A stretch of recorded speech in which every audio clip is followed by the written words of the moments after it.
Hello friends, welcome to amazing session of chemistry. और स्वागत है आपका हमारी इस अमेजिंग सीरीज में। तो आज डिस्कस करेंगे हम हाइब्रिडाइजेशन।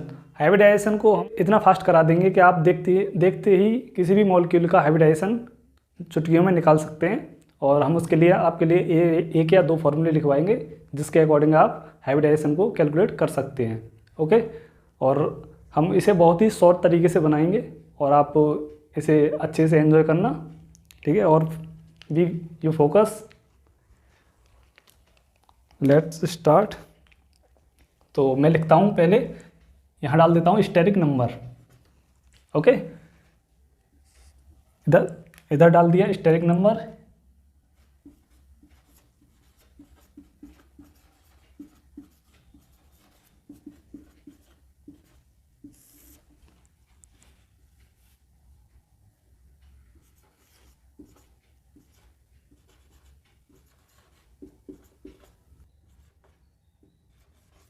स्पेलिंग में कोई दिक्कत हो तो आप सही कर लेना, हमारी इंग्लिश इतनी भी अच्छी नहीं है। ओके, बहुत ही फास्ट मूव करेंगे। 2, 3, 4, 5, 6 एंड 7।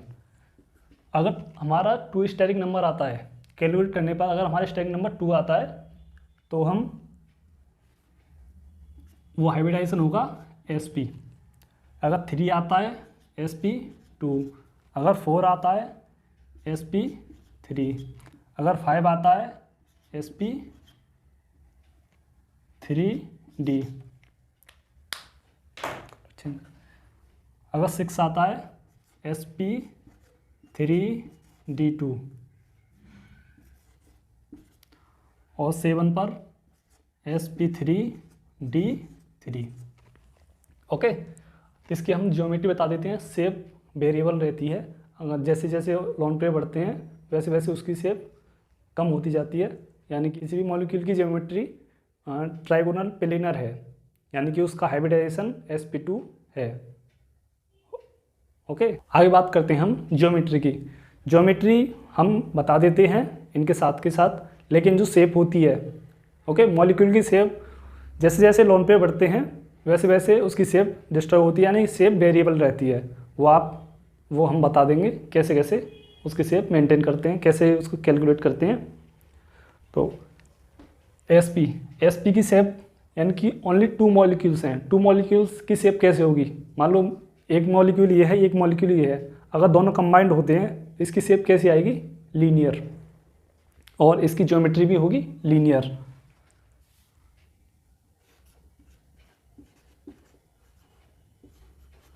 ओके, अगर किसी मॉलिक्यूल में एटम 3 हैं तो उनके बीच जब बॉन्ड फॉर्मेशन होगा तो उनकी शेप टेट्राहेड्रल ट्राइगोनल हो जाएगी, तो ये हो जाएगी ट्राइगोनल प्लेनर। ओके,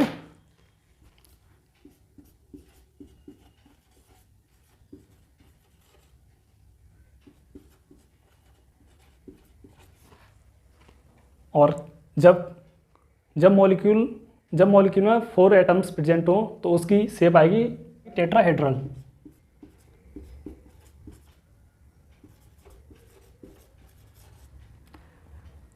sp3d की शेप होती है ट्राइगोनल बाइपिरामिडल होती है।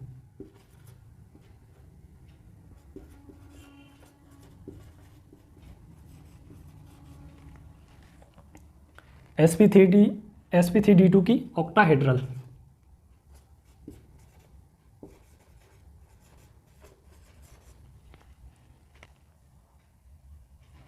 और sp3d3 की होता है pentagonal pyramidal, bipyramidal.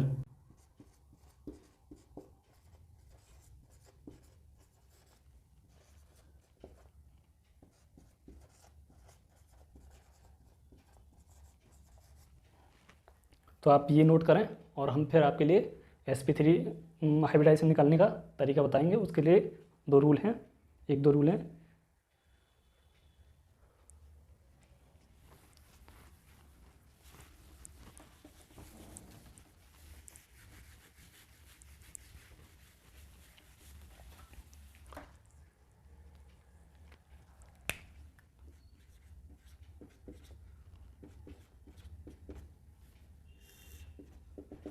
Rule number 1, rule number 1 होता है नंबर ऑफ सिग्मा बॉन्ड, ये सिग्मा होता है, plus number of lone pairs,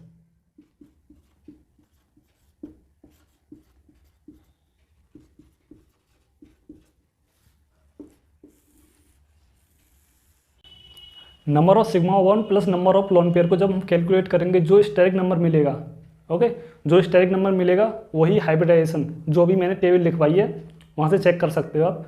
अगर स्टेरिक नंबर 2 आता है तो उसका हाइब्रिडाइजेशन sp होगा, और जिसका स्टेरिक नंबर 3 आता है उसका हाइब्रिडाइजेशन sp2 होगा। Okay, second rule,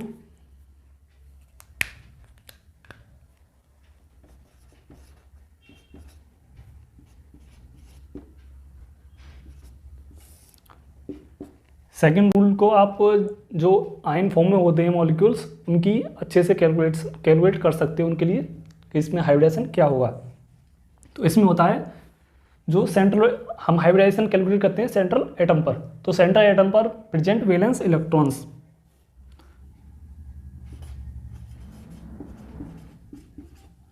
valence electron at central atom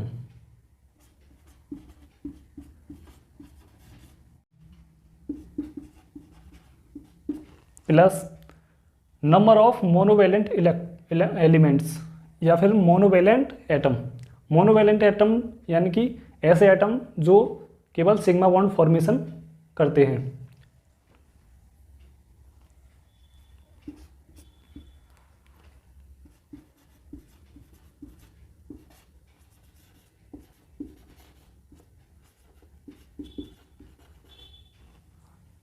minus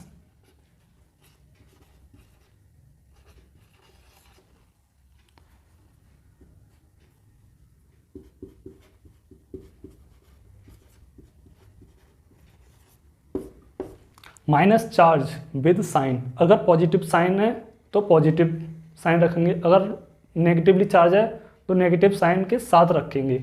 okay, ये हो गया रूल नंबर 2। अब मैं कुछ मॉलिक्यूल लिखेंगे हम और उन्हें आइडेंटिफाई करेंगे कि इसमें कौन सा हाइब्रिडाइजेशन है। ओके, कैलकुलेट करके दिखाएंगे हम।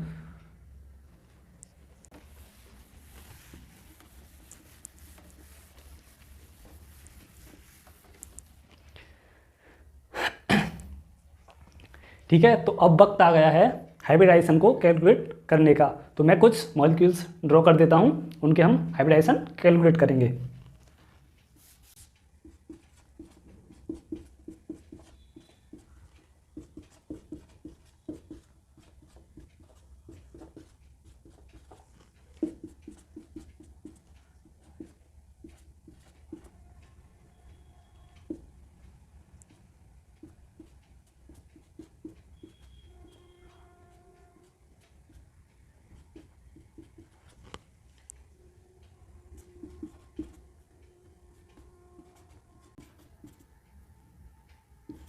ओके, इन्हीं के कर लेते हैं पहले। ठीक है, पहले हम BCl2 का करते हैं, BeCl2। तो बेरिलियम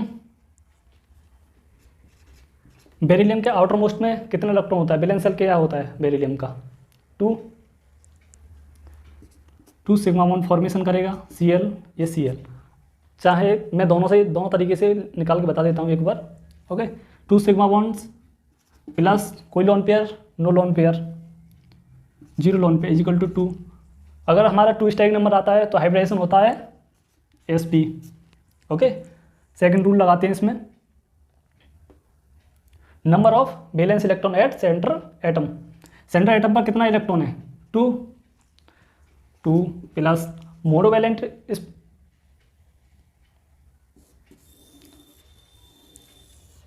जो मैंने सेकंड रूल लिखवाया है उसे 2 से नीचे डिवाइड बाई 2 कर लेना। ओके, देखो मोनोवैलेंट स्पीसी 2, कोई चार्ज नहीं है, डिवाइड बाई 2, 2 2 जा 2 and 2 4, 4/2, 2 से 4 2 बार गया, तो हमारा स्टेरिक नंबर आया 2।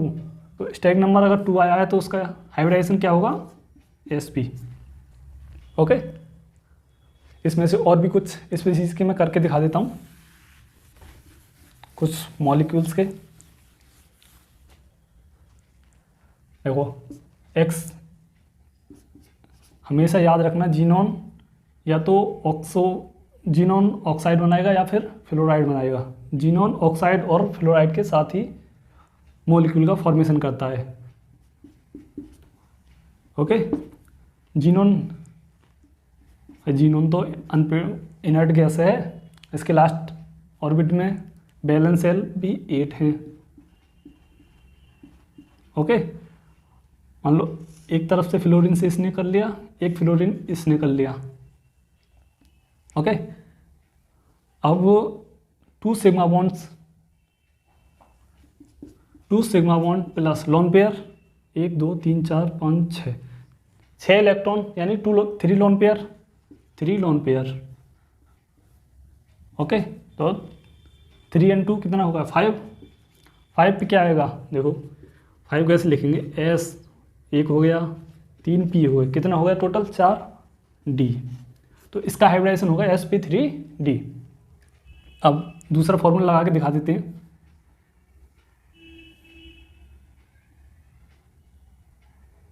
Balance electrons at centre atom पर 8 plus monovalent Sp, fluorine 2 minus कोई चार्ज 0 डिवाइड बाई 2, 8 और 8 and 2 10 बाई 2 कितना हुआ 5 स्टैक नंबर आया, 5 यहाँ स्टैक नंबर आया, तो इसका हाइब्रिडाइजेशन होगा sp3d। ओके, ठीक है। तो बात करते हैं अगले मॉलिक्यूल की, जैसे कि IF7।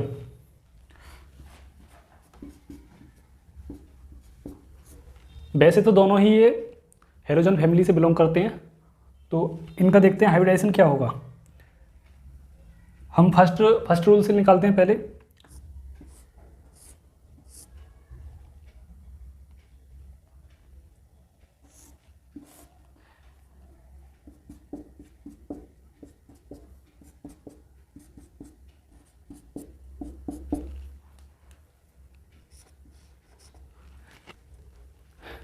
जिसमें सारे सिग्मा बॉन्ड्स हैं, तो 1 2 3 4 5 6 7 सिग्मा बॉन्ड्स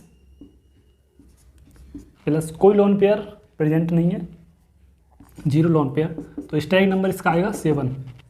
अगर स्टैक नंबर 7 आ रहा है तो उसका हाइब्रिडाइजेशन होगा sp3d3। ओके, और भी कुछ मॉलिक्यूल का डिस्कशन करते हैं।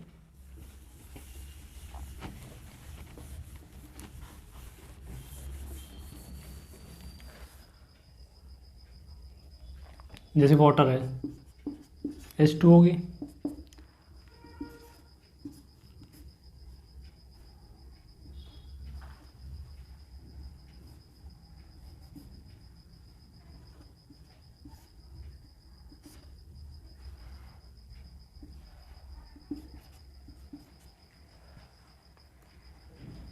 हाइड्रोजन का जब हाइब्रिडाइजेशन निकालते हैं तो इसमें 2 sigma bonds plus 2 lone pair, तो इसका स्टैक नंबर आएगा 4। इसका भी हाइब्रिडाइजेशन क्या होगा sp3। ओके, लेकिन इसकी शेप देखो V शेप बन रही है।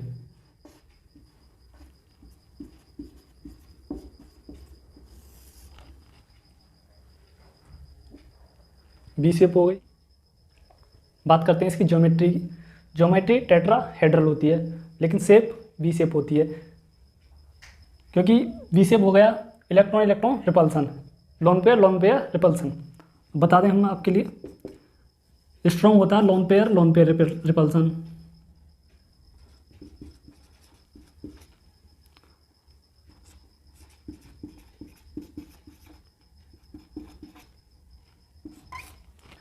फिर होता है lone pair bond pair repulsion.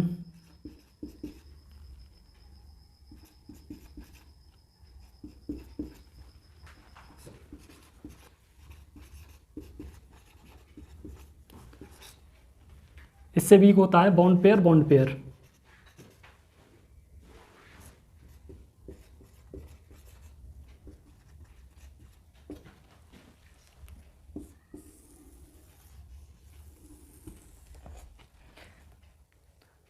जैसे जैसे किसी भी मॉलिक्यूल में लोन पेयर का नंबर बढ़ेगा तो उसकी शेप भी कम होती जाएगी।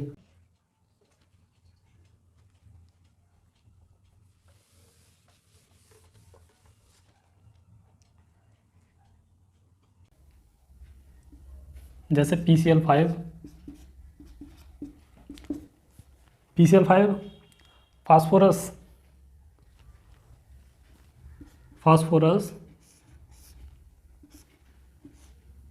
5 क्लोरीन से बॉन्डेड है।